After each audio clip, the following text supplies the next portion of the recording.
Hello and welcome to this episode of Connected Thinking in association with the NLA. And I'm joined today by Nick Bowes, who's the partner and managing director at London Communications Agency. Nick, probably one of the most well-regarded voices and commentators on what happens in the London built environment. We've just gone through a cycle of elections, local council elections in London. What do you think the mood is like for the built environment sector? Well, I think the mood reflects the political change that we've seen. There's uncertainty because we've not seen a level of change like this. Well, certainly not in the 25 years I've lived in London, but to speak to other people, probably never in the history of the 32 boroughs have we seen so much change in one local election.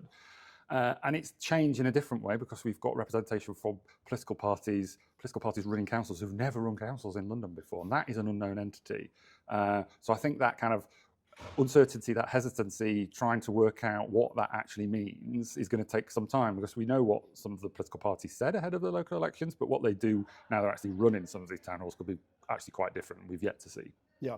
I mean, look, we have good machinery, we have good government machinery, we have officers, and we have the professionals, if you like, that actually underpin how London works. Do you think there'll be more of an influence on the officer side coming through in those local authorities where we've seen that change, where new members who've never been in elected positions before come through? I think definitely, because again, it comes back to the scale of change.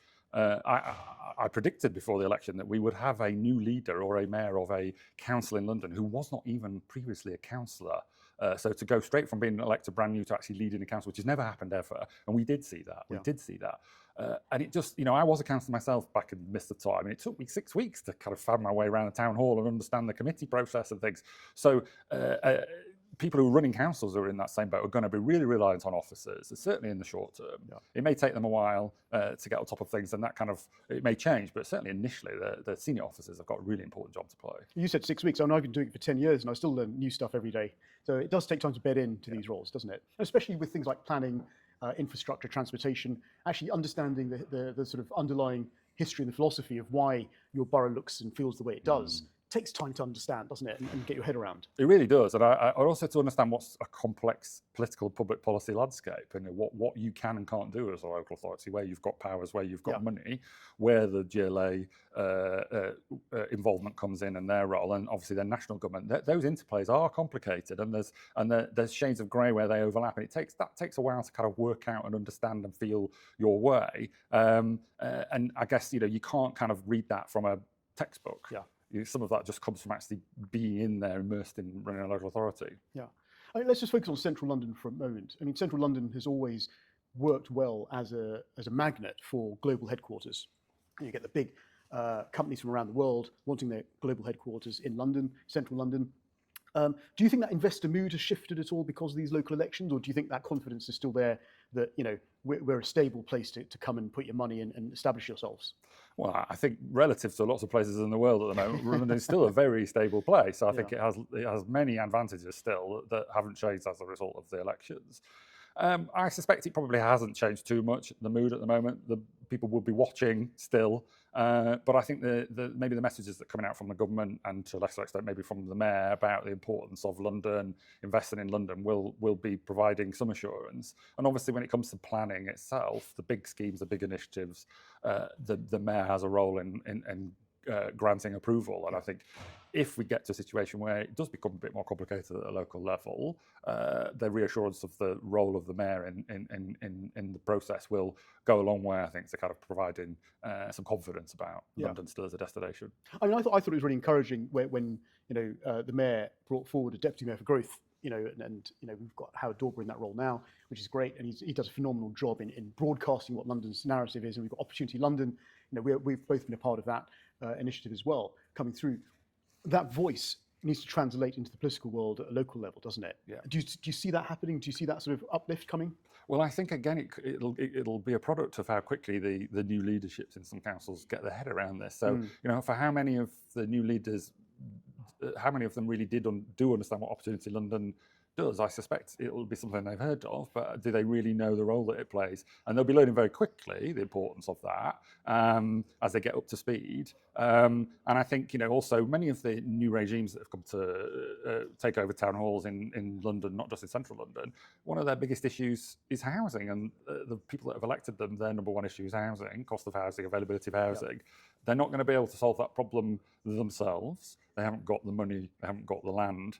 So that relationship with the built environment, development, house builders is going to continue to be absolutely crucial if they're going to deliver on the things that they said that they do. So we've gone, excuse me. So we've gone from London essentially being a Labour area into a multicoloured area, right? It's multicoloured, multi-layered, quite polarised politics in some quarters of that spectrum as well.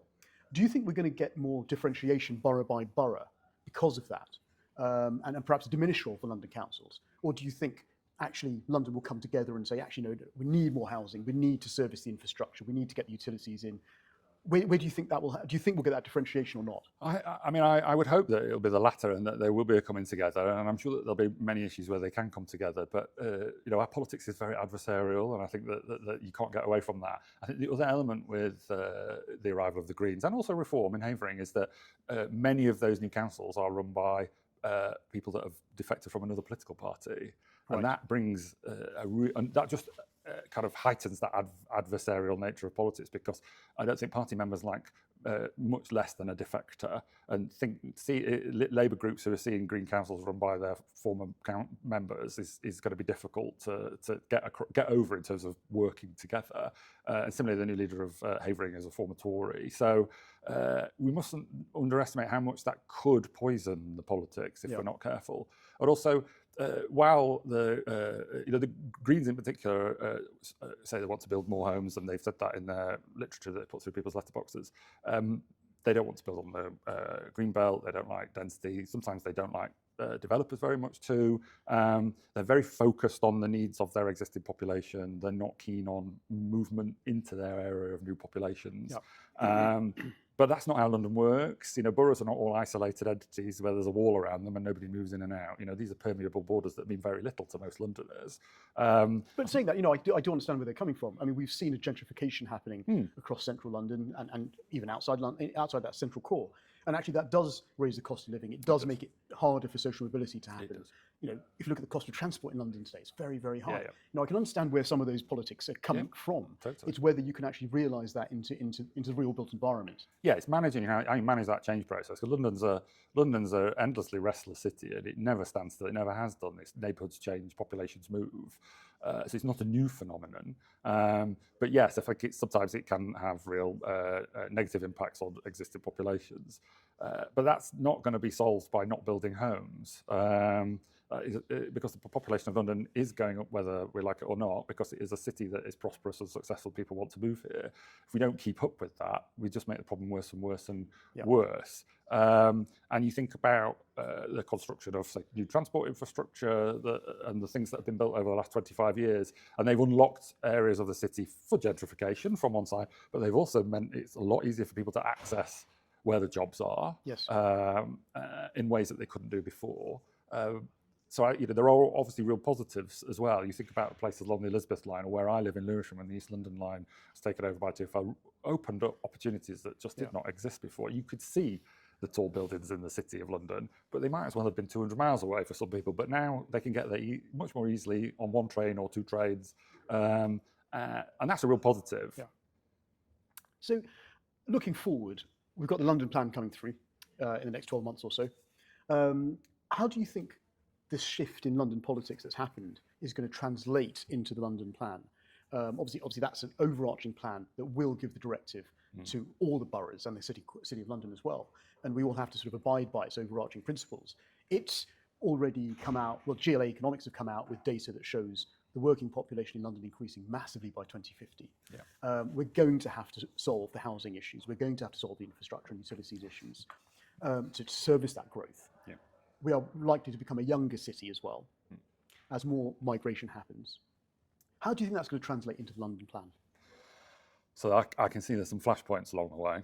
I think the most obvious one is that the new London plan will allocate the borough housing targets, the new borough housing targets, which will roughly be a doubling of what they currently are. I mean, obviously we don't hit the current targets, but and I can see that some of the new councils will be very unhappy.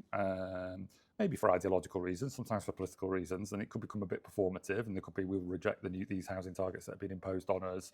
And I think that could be quite a spiky period. It could be quite a bumpy road. And obviously some of the policies that it will have to reflect from the national planning policy, like the grey belt and releasing green belt, is going to be a point of conflict in particularly outer London boroughs, many of which are run by Conservatives, Liberal Democrats, and now Reform. And again, they will become points of conflict. We've already seen that in Enfield with the new town, and the Conservatives have taken over in Enfield, and they have officially requested to withdraw from that programme. I think we will see a lot more of that. And that is going to make it difficult to deliver on what the London plan is aiming to deliver on. But all of this is happening at a time when national government's reforming planning and is weakening the role of local planning authorities, less going to committee, more things getting automatic presumption, more powers for the GLA to intervene and call in. And I think that's the direction of travel. We're going to, for larger schemes in particular, a much bigger role, a much more active role for the GLA to get things built if things become gummed up at a local level. Yeah, and the Planning Act is now in force, and actually it does give that power back to the sort of professional bodies, if you like, in many ways. It takes it away from that political sort of hotbed. Do you think that will actually mean we can unlock housing? Do you think it will help us unlock some of this deep infrastructure that needs investment? I think it will do. I think it'll take a while to bed in, but I think that we've already seen the direction of travel from the GLA, that more's been called in by them, and different things have been called in by them than have been called in before, and that we're only going to see a lot more of that. The mayor has also got other powers that have never been used, like the mayoral development orders, which are effectively a zoning power, which takes up the role of local authorities away totally. It is almost a blanket yes to anything within that zone. They've never been used because they previously had a local authority veto. That's been taken away now with the change in the law. If those were deployed around kind of transport hubs, they could unlock serious numbers of housing where there's been problems in getting things approved before. And I think that for me is one of the really fascinating things to watch with the changes to planning, whether they'll be deployed, where they'll be deployed, and whether they'll be successful. Yeah, I mean, we have the sort of central activity zone, which covers several boroughs and the city as well. And actually, I think that, in a way, is that sort of zoning philosophy. And I think that works really well, actually. Do you think that should play out further out into the other boroughs? So I can see examples of where the mayoral development order, as I mentioned before, could be used to kind of replicate that CAS model around satellite town centres in the outer London that have got good transport connections, and almost kind of create a mini CAS. I mean, some of those have happened anyway. You only need to travel the length of the Elizabeth line to go to Ilford Town or go to Southall or wherever and see the scale of development that's gone on around those new Elizabeth line stations when suddenly you're 3 stops from the West End. And I think that there are other transport hubs where you could do something similar. But at the moment, the planning hasn't allowed that. So, I think replicating this kind of like a mini CASs around London, which we have a bit of already, and which we've seen a bit, in places like, trying to think of a good place. Elephant and Castle, which is kind of in the CAS anyway, but those pockets of tall buildings that have popped up in places where they weren't before. Well, take the Knowledge Quarter, for example. Yeah, the Knowledge Quarter is a really good one. And actually, that's become a hub for excellence, right? And AI moving in there in great capacity, actually taking up that space, which I think we need to encourage more of. And Old Oak Common will be another one around when the Crossrail and High Speed 2 station opens there. It's going to be one of the best connected places in the whole of the UK. I don't think people have really clocked that yet. And when that does happen, that is going to be a fantastic location for development, because you've got to be in Birmingham in 35 minutes, Heathrow, the West End.